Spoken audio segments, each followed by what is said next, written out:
నమస్కారం. నేను నమో వెంకటేశాయ. నాకు శ్రీధర్, నేను హైదరాబాద్ నుంచి. సో ఈ లడ్డు వివాదం ఆల్మోస్ట్ మనము ఒక 10 రోజులు చూసినట్టయితే ప్రతి ఒక్కరూ అంటే వారి వారి అభిప్రాయాలు తెలియజేయడం జరిగింది. బట్ నేను అనుకున్న ప్రకారంగా ఇప్పుడు ఈ కోర్టు తీర్పు ఇచ్చినందుకు ఈరోజు అంటే లడ్డు విషయంలో ఎక్కువ వివాదం చేయకుండా ఎవరి ఎవరి హోదాలో వాళ్ళు అంతవరకే మాట్లాడి అంతకు మించి ఎక్కువ మాట్లాడకుండా ఉండాల్సిన సమయం వచ్చింది కాబట్టి సో ఇట్లాంటి వివాదాన్ని మనం ఎంత పకడ్బందీగా ఎంత మనసులో ఉంచుకుంటే అంత మంచిది. దేవుడి మీద ఇలాంటి లడ్డు విషయాన్ని నేను ఖచ్చితంగా బయట పెట్టగట్టాను. ఏదైనా వాస్తవాలు ఉంటే సరాసరి యాక్షన్ తీసుకునే పోలీస్ వ్యవస్థ ఉంది, న్యాయస్థానం ఉంది కాబట్టి సో ఎటువంటి చింత లేకుండా న్యాయస్థానం న్యాయపరంగానే వివాదాలు తప్ప ప్రతి ఒక్కరూ లడ్డు వివాదాన్ని మాట్లాడొద్దని నేను తెలియజేస్తాను. ఖచ్చితంగా ఎందుకంటే కొంతమందికి దేవుడి గురించి ఎక్కువగా బ్యాడ్ గా వచ్చినా కూడా కొంచెం భేదాభిప్రాయాలు మనసులో సో ఏదో రకంగా ఉంటారు. హిందుత్వం మీద ఇంత దుష్ప్రచారం జరుగుతుంది అని ఒక బాధ ఉంటుంది. సో ఆ బాధని కలిగించే విషయంలో నేనేమంటున్నానంటే మనం ఇదే వివాదాన్ని ఎంత తప్పు మాట్లాడాల్సి న్యాయపరంగా చర్యలు తీసుకుంటే మంచిది. నా పేరు గణేష్. ఈ లడ్డూని ఎక్కువ రాజకీయం చేయకుండా మన తిరుమల లడ్డూని కొన్నిసార్లు గొప్ప ప్రసాదం లెక్క భావిస్తున్నాం. దీన్ని ఎక్కువ రాజకీయంగా చేయకుండా అని చెప్పేసి గవర్నమెంట్ జరుగుతుంది. అంటే సుప్రీంకోర్టు ఈరోజు తీర్పిచ్చింది. ఎటువంటిదంటే మీరు అసలు ముందుగా మా హిందూ ధర్మంని ఎవరైనా కించపరిచినా ఏం చేసినా కూడా ఆ దేవుడు కూడా తిరుమల వారు చూసుకుంటారని చెప్పేసి కోరుకుంటున్నారు. అంటే ఈ విధంగా చేయడం, అనౌన్స్ చేయడం ఇప్పుడు ఇంతమంది హిందువులకి అందరికి తెలిసిపోయింది. తప్పైనా సరే అది మీరు కేంద్రం తీసుకొని వచ్చిండాల్సింది. మీరే అనౌన్స్ చేసి ఇప్పుడు ఇబ్బంది పెట్టారు. భక్తులంతా హిందువుల మనోభావాలు దెబ్బతీసుకున్నట్టు చేయొద్దని కోరుకుంటున్నారు. అన్న నమో వెంకటేశాయ. నేను సికింద్రాబాద్ నుంచి వచ్చిన మనోజ్ నా పేరు. మనం లడ్డు మీద చాలా ఇట్లా చెప్తున్నాం కదా, అదేమన్నా ఉంటే మనం చూసి చెప్పాలి. ఇది వీళ్ళు చెప్పింది వాళ్ళు చెప్పింది మనం కాదు. మనం తిన్నామా, ఎట్లుంది టేస్ట్, దాని గురించి ఏంది ఇట్లా మనం చెప్పుకోవాలి. వీళ్ళు చెప్పింది వాళ్ళు చెప్పింది మనం చెప్పుడు రాజకీయాలు పవన్ కళ్యాణ్ ఇవన్నీ మనం తీయదు. మనది ఏముంది మనసులో, మనం దేవునికి ఎట్లా మొక్కుతామో అదే చూసి మనం చెప్పాలి. ఇప్పుడు వీళ్ళు చెప్పిండు వాళ్ళు చెప్పారని కాదు అన్న. తిన్నామన్న నార్మల్గా ఉంది ప్రసాదం, ఎప్పుడు ఎట్లుంది రెగ్యులర్ గా అట్లనే ఉంది.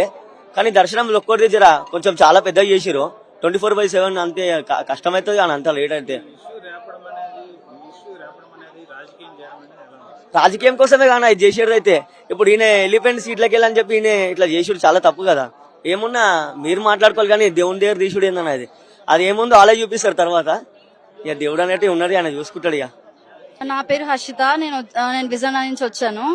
నేనైతే లడ్డూలో ఏం మార్పు లేదు. ఫస్ట్ తిన్నప్పుడు అలానే ఉంది, ఇప్పుడు తిన్నప్పుడు అలానే ఉంది.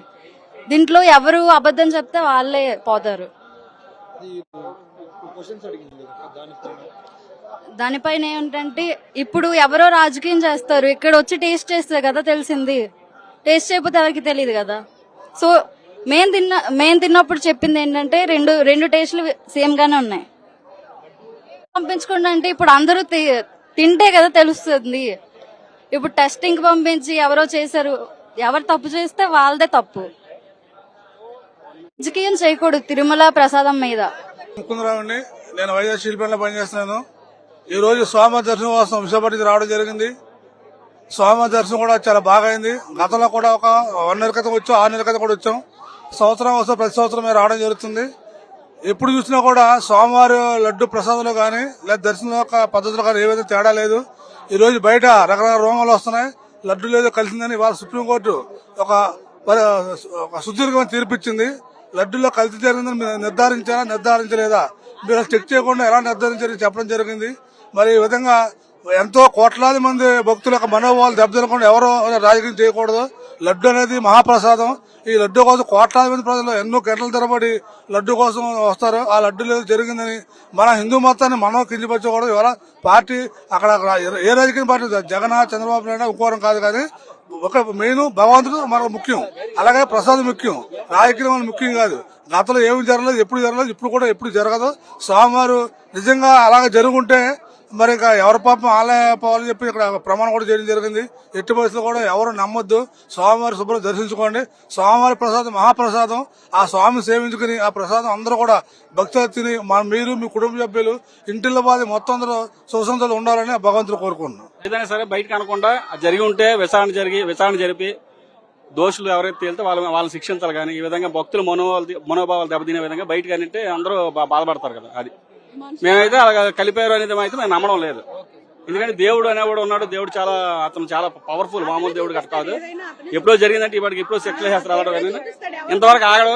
ఎప్పుడో నిజంగా కలిపి ఉంటే మాత్రం ఇంతవరకు ఈ పాటికి శిక్ష చేస్తాడు ఆయన. ఇంతవరకు ఆగే ప్రసక్తి లేదు.